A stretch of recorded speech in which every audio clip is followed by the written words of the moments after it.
bienvenue sur Nuage Magique pour une nouvelle vidéo. Je voulais faire une nouvelle vidéo en mode fil rouge autopilote dans laquelle je profiterai pour rebondir sur les différents sujets de la semaine. Donc là je suis en mode autopilote, vous voyez, hein, je viens de faire un changement de fil avec l'assistance, ça se passe bien. Il y aura peut-être un petit peu de trafic en arrivant sur Paris.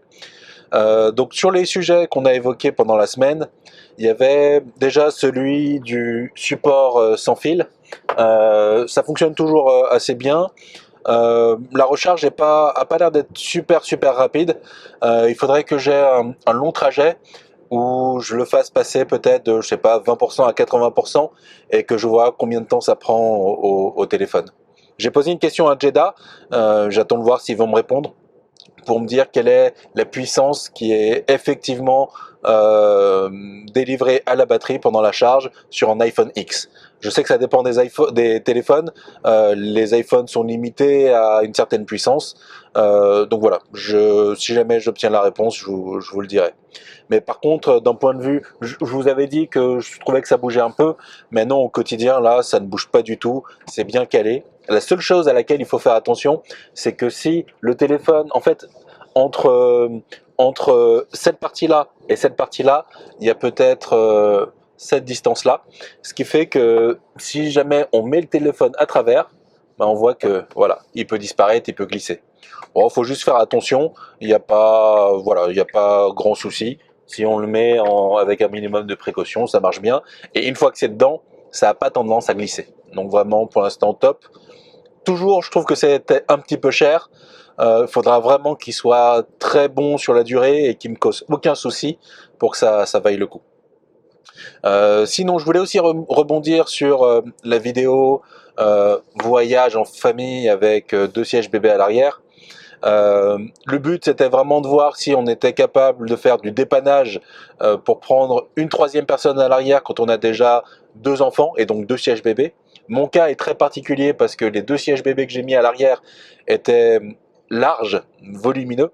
Je pense qu'avec des sièges standards, voire des sièges étroits, on pourrait avoir un adulte qui fit à l'arrière sur la place du milieu. Alors peut-être pas pendant un très long trajet, hein, mais pour un dépannage, mettons que un couple avec enfants parte en vacances et ait besoin de véhiculer quelqu'un sur place, je pense que ça peut faire le boulot. Donc voilà. Après, c'était très partiel le test que je vous ai fait, parce que dans un vrai voyage en famille, on doit faire de la distance, on doit charger pas mal de choses dans le coffre, et il y a aussi un aspect praticité qu'il faut vérifier. Alors déjà, côté pratique, j'ai rajouté à l'arrière du siège passager une protection qui permet d'éviter que quand mon fils met ses pieds sur le siège, qu'ils viennent abîmer le siège, parce qu'il donne des coups. Et en plus, cette protection a un emplacement pour pouvoir mettre une tablette tactile, pour pouvoir mettre des stylos, pour pouvoir mettre des petits accessoires. Donc c'est pas mal, mais je pense que c'est qu'une fois que j'aurai fait un long trajet que je pourrais vous en faire une vidéo et vous dire si ça valait vraiment le coup et si c'est vraiment une bonne solution ou s'il faut juste prendre une protection très standard. Donc voilà.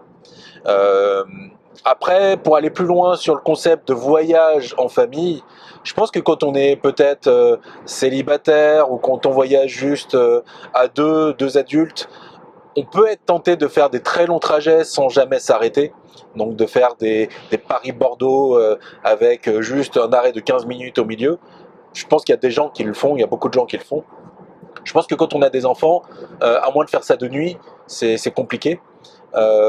Et donc, je pense que en Tesla, avec l'assurance d'avoir un réseau superchargeur qui fonctionne bien, de ne pas être obligé de faire 15 000 bornes avant d'en trouver une qui marche bien, donc vraiment dans le réseau Tesla, je pense que c'est adapté à une utilisation en famille.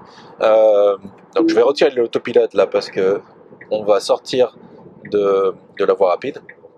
Ouais, donc je disais, je pense que c'est bien pour un usage en famille parce que les enfants, ils aiment pas faire des très longs trajets sans s'arrêter. Donc là, typiquement, avec une Tesla, surtout une Tesla comme celle-là qui consomme pas beaucoup, on peut réussir à faire, même en prenant l'autoroute des trajets de 2h30, voire peut-être 3 heures, et de s'arrêter à chaque fois pour environ une demi-heure, 45 minutes. Et je pense que ça colle pas mal avec le rythme de pas mal de personnes qui partent en vacances en famille. Donc voilà, moi je suis assez confiant pour l'usage de cette voiture-là en famille. Faut juste... alors, il y a du bruit autour. Alors, je pense qu'il faut juste assurer le coup niveau capacité de chargement et bien vérifier que on n'ait pas trop de poussettes trop grosses à mettre, qu'on n'ait pas trop de vanity case. Enfin, voilà, bien caler le volume de chargement dont on aura besoin. Je pense que c'est le seul bémol qu'on peut avoir. Après, côté confort, je pense que ça le fera, et pour les enfants aussi, ils ont de la place à l'arrière. Ça fait le boulot. Je pense notamment que ça fait mieux le boulot que la Nissan Leaf que j'avais. Avec la Nissan Leaf, alors je suis vraiment désolé, hein, ça fait beaucoup de bruit. Je vais peut-être mettre sur pause la vidéo et la remettre une fois que la voiture sera un peu plus loin. Alors ça y est, la police est un peu plus loin, parfait, on va s'entendre. Donc je disais, oui, sur le point de vue voyage en famille, je suis un peu plus favorable à la Model 3 qu'à la Nissan Leaf, parce que typiquement avec la Nissan Leaf et les sièges et le siège bébé, j'étais obligé d'avancer le siège passager pour que ça fitte bien derrière. Et encore, mon fils allongeait pas encore ses pieds. Donc je pense qu'avec un enfant qui veut jouer un peu des pieds, la Nissan Leaf sera peut-être... Et quelqu'un à l'avant qui a des grandes jambes, la Nissan Leaf sera peut-être voilà, pas exceptionnel au quotidien. Par contre, une chose qui est super avec la Leaf et que je peux pas lui retirer, c'est le coffre, le volume qui est vraiment grand, sans aspérité, sans chose qui gêne le chargement, alors qu'encore une fois, dans la Model 3, on a une barre de renfort qui peut être gênante dans certains cas, parce que dans la première partie du coffre, certains chargements vont réussir à rentrer, et à cause de la barre, quand on va pousser, on va venir rencontrer la barre, et on sera obligé de faire pivoter le colis pour faire passer derrière, mais on n'aura pas accès, on va pas profiter de tout l'espace offert par le coffre. Donc c'est un peu dommage, mais je pense que c'est pas un drame. Et je voulais aussi revenir sur la partie recharge. Ma stratégie de recharge au quotidien, je pense que ça vaut le coup de recharger le plus souvent qu'on peut le faire. Alors typiquement, si on a une borne à la maison, faut pas se poser de questions. On branche tous les jours. On branche tous les jours, pourquoi? Parce que du coup, on aura on aura une amplitude moins importante d'énergie à réinjecter, moins d'échauffement, moins de pertes, ce sera plus rapide. Vous pouvez éventuellement limiter votre intensité. Et donc du coup, en ayant une intensité la plus basse possible, peut-être que vous pourrez éviter de changer d'abonnement EDF. Donc il y a plein d'avantages. Il y a aussi le fait de toujours pouvoir être prêt. Si jamais vous rechargez tous les jours un petit peu, bah, vous êtes toujours prêt. Si jamais il y a un imprévu, bon bah voilà, vous n'êtes pas dans la panade à vous dire ah mince, il faut que je charge pendant 3 heures avant de faire quelque chose de dernière minute qui s'était pas annoncé. Donc je pense que c'est pas mal de faire comme ça. Je vois pas quel avantage on pourrait avoir à espacer.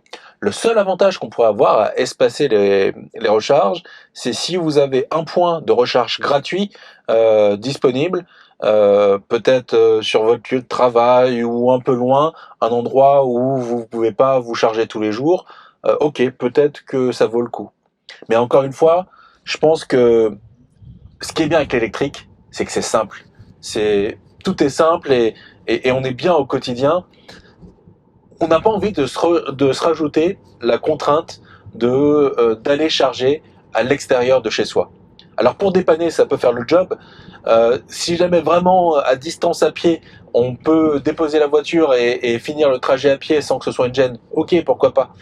Mais par contre, acheter une voiture électrique, Tesla ou autre, en se disant bah, 1 ou 2 fois par semaine, je vais devoir aller au centre commercial à 10 km, rester là-bas et puis éventuellement rester dans la voiture pendant la charge. Ça peut marcher, hein. Je dis pas que ça marchera pas. Ça peut marcher, mais ça gâche un petit peu le confort de l'électrique. Donc pensez-y. Et l'autre chose, c'est que le réseau supercharge, les charges rapides, c'est fait pour les longs trajets, c'est fait pour dépanner, c'est fait pour allonger les distances de voyage. Euh, Faudrait peut-être pas, je pense, et en tout cas c'est ce que j'essaierai d'éviter, de l'utiliser comme un moyen de charge récurrent du quotidien. Euh, Parce que du coup, c'est des fortes intensités, c'est de l'échauffement. Quoi qu'il arrive, c'est du capital batterie qu'on va dégrader. Alors si on est sur un véhicule qu'on pense vendre à 2 ans à quelqu'un qu'on ne connaît pas et dont on se fiche de la longévité de la batterie, ok, pourquoi pas, on fait ce qu'on veut. Si on a un véhicule qu'on veut garder pendant longtemps, euh, faut pas faire l'économie de quelques recharges de batterie en se disant ce sera gratuit en recharge rapide. Je pense que c'est bien raisonnable de le payer, d'autant plus qu'on a la chance d'avoir de l'électricité à un prix relativement compétitif, et surtout si on le compare au prix du carburant aujourd'hui. Donc voilà mon avis pour la partie recharge, que ce soit à la maison ou en charge rapide. La dernière chose, je pense que c'est important qu'avec nos véhicules électriques, qu'on montre qu'on peut avoir un comportement durable et, euh, et que ce soit pas nécessaire de construire une centaine de centrales nucléaires pour alimenter tous les véhicules électriques qui arriveront sur le marché. Et la meilleure manière de le montrer, bah, c'est le plus possible essayer de recharger la nuit, donc de décaler l'heure de début de charge pour que ça commence en pleine nuit, là où on a un creux de consommation. Je pense que c'est une manière responsable et écologique. Enfin, c'est la bonne manière de procéder. Si tant est que vous aviez un moyen de charge à la maison. Donc voilà. Un moyen de charge, c'est pas forcément une borne. Hein. Ça peut être une prise électrique. Faut juste que la prise soit renforcée, parce que si vous faites beaucoup de sessions de charge, des longues sessions de charge, il va y avoir des échauffements et vous ne voulez pas avoir le moins de problèmes de sécurité à la maison ou en visite chez les personnes qui vous accueillent. Donc il faut faire attention à ça. Voilà. Et le dernier point, peut-être, c'est un point de manière générale par rapport à la Model 3. Ce que je voulais dire, c'est que pour moi, c'est pas un véhicule de luxe. Je l'ai jamais compris comme ça. Je l'ai pas cherché comme ça. À la base, moi, je m'intéressais beaucoup à la Kia e-Niro. Il se trouve que bon voilà, certaines choses dans la politique de Kia ont fait que bon voilà, ça m'a refroidi un petit peu. Mais j'étais pas à la recherche de quelque chose de clinquant, quelque chose qui en jette. C'était pas ça le besoin principal. Le besoin principal, c'était d'avoir un véhicule électrique qui me permette de voyager partout en France, si possible en Europe, en couvrant 100% de mes besoins. C'était ça. Donc il se trouve qu'aujourd'hui, il n'y a que celle-là qui me permet de le faire. Pour certaines raisons, la Kainero ne me permettra pas, la recharge sera peut-être pas assez rapide et il faudra faire des arrêts trop longs. Euh, mais au-delà de ça, la Model 3 elle-même n'est pas un véhicule de luxe, elle n'a pas la finition d'une Allemande, quoi qu'on en dise, c'est voilà. Et il faut juste en être conscient. Parce que si c'est un point important pour soi, faut pas être déçu en constatant in fine que ah bah mince, c'est pas le niveau de finition que j'attendais pour ce prix-là. Pour le prix qu'on paye, pour le prix qu'on met dans une Tesla, ce qu'on a, c'est pas de la finition, c'est de la technologie. C'est un véhicule électrique, un véhicule durable. C'est un coût d'usage long terme optimisé. C'est un confort de conduite, une quiétude. C'est plein de choses, mais c'est clairement pas une finition qu'on achète. Il faut aussi être conscient que Tesla, ils sont déjà en mode crise de croissance et je pense que c'est pas prêt de s'arrêter. Euh, une boîte comme ça qui monte et qui délivre tant de véhicules comme ça d'un coup, faut pas s'attendre à ce que ça se passe sans heurts. Je pense que ne serait-ce que si vous essayez d'avoir Tesla au téléphone, vous comprendrez que c'est compliqué, qu'ils doivent staffer, qu'il y a plein de choses qui doivent progresser et que ça va prendre du temps. Donc voilà, faut en être conscient.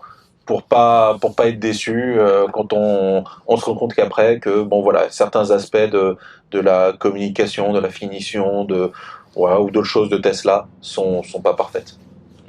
Donc voilà.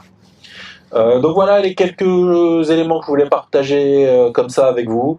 Je pense que prochainement j'essaierai de vous faire un retour sur la Model 3, un espèce de bilan et surtout mettre en avant les points faibles de la Model 3 parce qu'elle en a. Elle a des points faibles et encore une fois il faut bien en être au courant avant de passer commande sinon bon voilà c'est des regrets.